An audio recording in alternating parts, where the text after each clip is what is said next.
I apologize for my voice today. I think I have the sickness that half of us have right now. So if I don't hug you or shake your hand, it's not because I'm trying to avoid you this morning. Today I want to talk about love.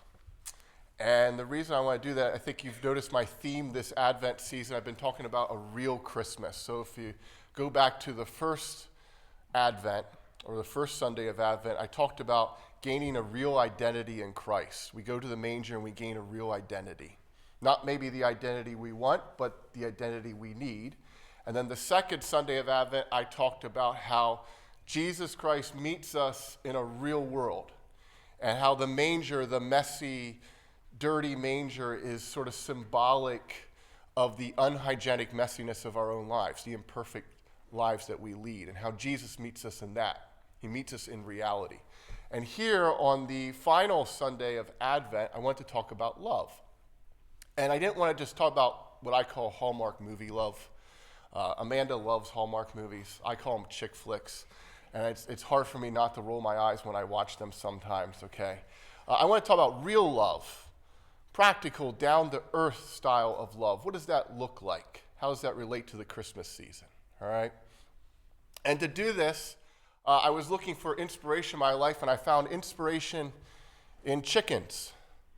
All right, now I have chickens at home, and the reason I have chickens is because I like eggs. And so chickens are really useful if you like to eat eggs. I like to eat eggs. But lately, I don't know if it's the cold weather or it's just winter, or maybe they just went on strike, but they're not laying any eggs right now. And, you know, every week I clean out the coop. And if you ever had chickens, they're just dirty animals altogether.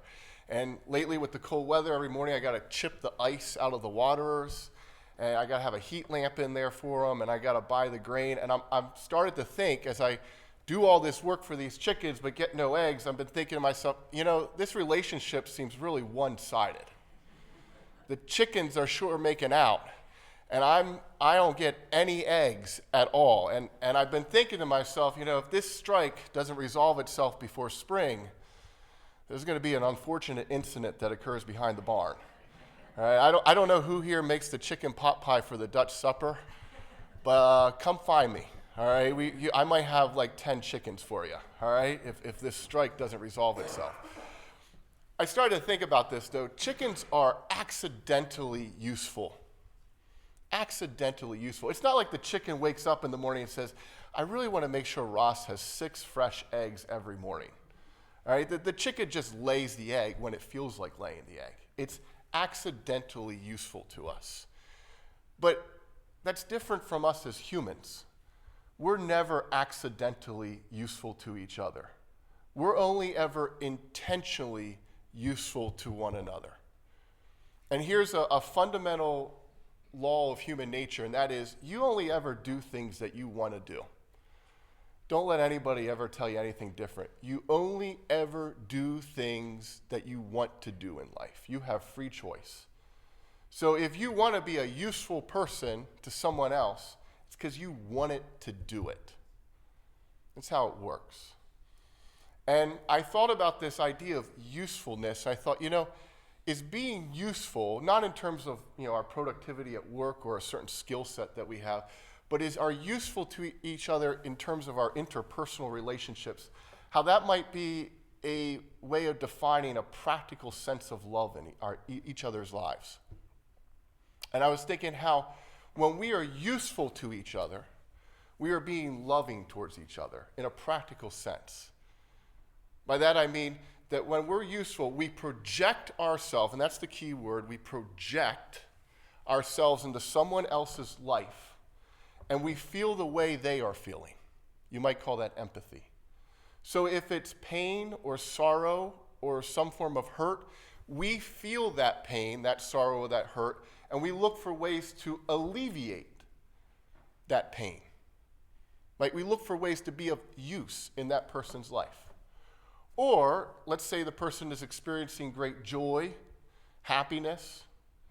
We project ourselves into their life and we want to share in that joy and share in that happiness. And this is the key part. We don't ask for anything in return. not even a thank you. We just want to do it. We want to project ourselves into someone else's life to be of use because we want to love them. And why I like this definition is because that's exactly what the Christmas story is all about. John 3:16, God so loved the world that he sent his only begotten Son, that whosoever believed in him shall not perish and will have everlasting life. I think I got it right. I know you guys will fact check me afterwards. Right? But think about that. He so loved us that he projected himself into our lives in the form of the Christ child. And Jesus is here to share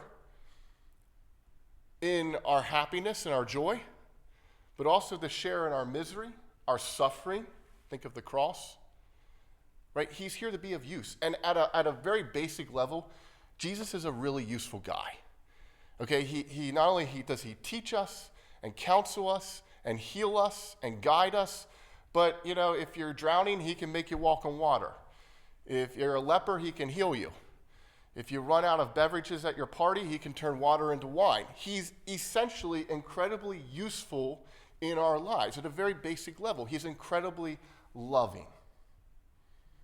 And I really like this idea of being of use in someone's life as love, a practical application of love.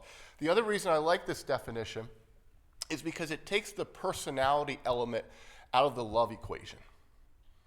How many times in your life have you heard someone say, she's a really nice person, and therefore she's loving? I hear that all the time. Oh, they're so nice. They're such loving people. And then you got Mr. Grump over here, and they're like, he's so grumpy and unhappy, and he's not loving. Okay? And it's not true. Personality is not linked to love. Love is not dependent on someone's personality. If we're really mature about this and we think about this, I know some really nice people. They'll wave at you. They'll say hi, right? They'll shake your hand. But they make no effort to project themselves into your life to be of any use. And if they do, they ask for something in return. It's a business transaction. And on the flip side of the coin, I know some people that I don't get along with their personalities. They're a real grump. They're a grouch. I walk past them, they won't even say anything to me. But, they do work to project themselves into my life or other people's life to be of use. Personality and love are not linked. And case in point, I want you to think about Jesus. And there's some really good scholarly articles out about this and some books. They're very interesting. And they take the words that Jesus says in the gospel and they look at how he spoke. All of us speak a little bit differently. And what's interesting about Jesus is he speaks like no other Jewish, religious leader of the time. He speaks in a very unique manner. And the correct word for it is a punchiness to how he delivers his message. He's embarrassingly honest. He's embarrassingly direct to people. He's almost abrupt. And I think that you might be shocked if you were actually able to meet him when he lived 2,000 years ago to find he might not be as warm and fuzzy as you imagined. He's loving. He's the very embodiment of love. But he's got a punchiness to how he tells you something. He's pretty direct. He's embarrassingly honest with his message. So remember, personality and love are not linked. It's really, how do I project myself into someone else's life? How can I be of use to them? I'm going to give you a true story here of how some people did that for someone. We'll set the stage for it. It's a funeral. Okay, and at this funeral, there's a widower who has lost her husband. And what happens at a funeral? Think about that. What does everybody say to the grieving, widow? Oh, we're so sorry. Oh, my prayers, I'm thinking of you. Or we offer the world. This is something we do, right? We say, anything you need, I'm here for you. All right? And we got to be careful when we do that. It sounds right in the moment. But remember, you're promising that person anything. And if some of you have undergone this traumatic grief process when you lose someone you really loved, and grief doesn't have a time schedule. It's not like it's just 9 to 5. So you might wake up in the middle of the night and be like, I need someone to talk to right now. It's 3:30 in the morning. And you think of all those people at the funeral who said, anything you need. So you dial up their number and you say, hey, can I just talk right now? And that person said, oh, I'm actually on vacation. Can we talk about this next Monday? And the problem with it is, no. It's not like you can take a rain check on grief. You can't wait till next Monday. But the person, that person who's grieving feels bad. But you see how when we offer the world to someone and we can't actually uphold that promise, how crushing that is to someone? But we're all guilty of doing it. I do it. But there were 3 men at this funeral who bucked that trend. They did something a little bit different. They chose to be useful in this person's life, to be useful in this person's grief. I think of them kind of like the 3 wise men who came to Jesus and offered 3 very specific gifts: gold, myrrh, and frankincense. The first one walks up to the woman, and he doesn't say, I'm sorry, I'm so sorry for you. He walks up, and he knows he's projected himself into that person's life, and he knows that she has some animals at home, some horses. And now her husband's not going to be there to take care of them. So he walks up to her, and he says, I will take care of the horse. That's all he says, and walks away. And he does it. He projected himself into her life, felt her pain, her grief, and said, how can I be of use to this person? And how can I follow through and actually do an action that's going to help her? And I'm not going to ask for a thank you. I'm not going to ask for anything in return. I'm not going to stop doing it. I'll just keep doing it. The second man walks up. He's an accountant, and he says, when you're ready, I'll help you settle the books and get your finances in order. Come see me. And he did it. He knew, I have a skill set that can help. I'm not offering the world. I'm offering one very specific thing because I know she's going to need this. I'm going to be of use in this person's life, an act of love. Third guy walks up and he says, when it snows, I'll come plow your driveway. And he did it. He didn't wait for someone to call and be like, hey, I need my driveway plowed out. He just did it. It's snowing, I have to get over there. An act of love. And these men did not think, oh, I want to thank you in return. I want money in return. It didn't matter to them if they saw that person. They just did it. They were of use in that person's life. They had projected themselves into that person's life and said, this is what they need. I can feel their pain. Let me look for ways to alleviate it. And see, love is contagious. And this same person who received these gifts from these 3 men, later on, another person would lose a spouse. And of course, what does everybody send in the little text message chains? Oh, we're so sorry for you. We're thinking of you. All these, and I sometimes call them fluffy words that we put in because we don't know what to say, right? We're struggling for what do you say when somebody loses someone so close to them. But that widower who had received those gifts from those men, she had learned something, and she wrote back to that man who had lost a spouse and said, not I'm sorry, not I'm thinking of you, just said, I'm available 24/7. If you need someone to talk to, you call, and I will pick up. She projected herself into that man's life and felt his pain because she understood it and looked for a way to alleviate. How can I be of use in that person's life? An act of love, a real act of love, being of use in each other's life. That's what Jesus does for us. That's the whole point of the Christmas story, being projected into our lives to be of use. And the real trick is how we can't ask for anything in return, not even a thank you. And that's tough. But think again how Jesus models this for us, right? Did he ask for anything in return? No. And how did we reward him for his usefulness? You can argue this and say it was Pontius Pilate or the Romans or the Sadducees, but the reality is we collectively as a human race, we crucified him. We talk about the boneheaded stupidity of the human race. We crucified the guy who was most useful to us. Right? And what does Jesus do? He forgives us and continues to be of use in our lives. That's what we all have to strive for. I'm not asking for anything in return, but it's tough not to want something in return because you're built like that. You're genetically engineered to want something in return. I scratch your back, you scratch mine. But as soon as we do that, we turn it into a business transaction. That's not love. We're turning it into, I'm doing something for you, you better support what I do. And we all think like that. That's not wrong, it's just how we think. And we have to work to move above that and be loving individuals that we're just of use to each other unconsciously in each other's lives without any need for some sort of return or even a thank you. Model yourself after Jesus Christ.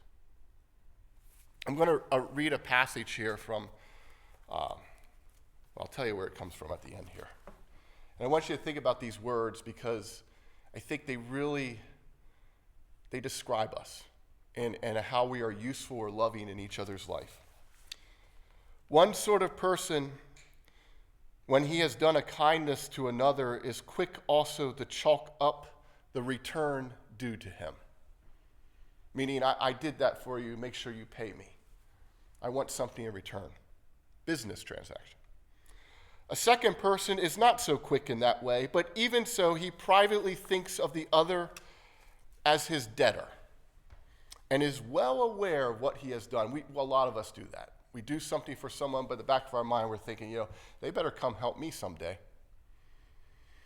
But a third sort of person is in a way not even conscious of his action, but is like the vine which has produced grapes and looks for nothing else once it has borne its own fruit.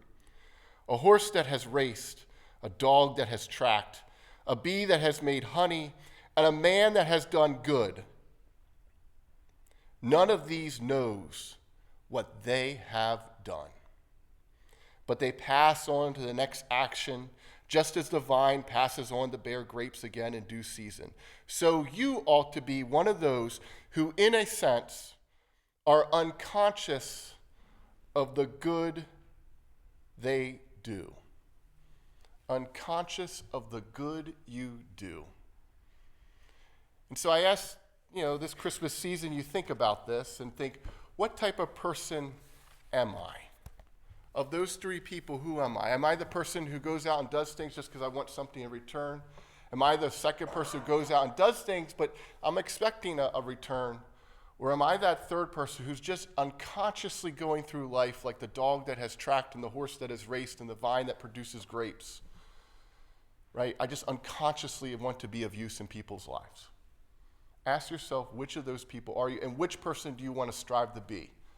Hopefully the third person.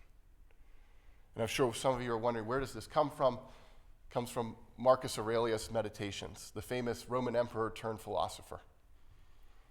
And there's a little aside I'll say about this. Just keep in mind, guys, he wrote this after the Bible was written. It's proof that God is still speaking. And there's a lot of good wisdom literature out there that we should be including in our daily faith lives. Because if you think about those words, they sound eerily similar to something Jesus would say, don't they? Eerily similar. God is still speaking. So this Christmas, as we approach here, I hope you can go out and practice real love. Be unconsciously useful in each other's lives. Have a Merry Christmas, and I hope to see you here on Christmas Eve. Amen.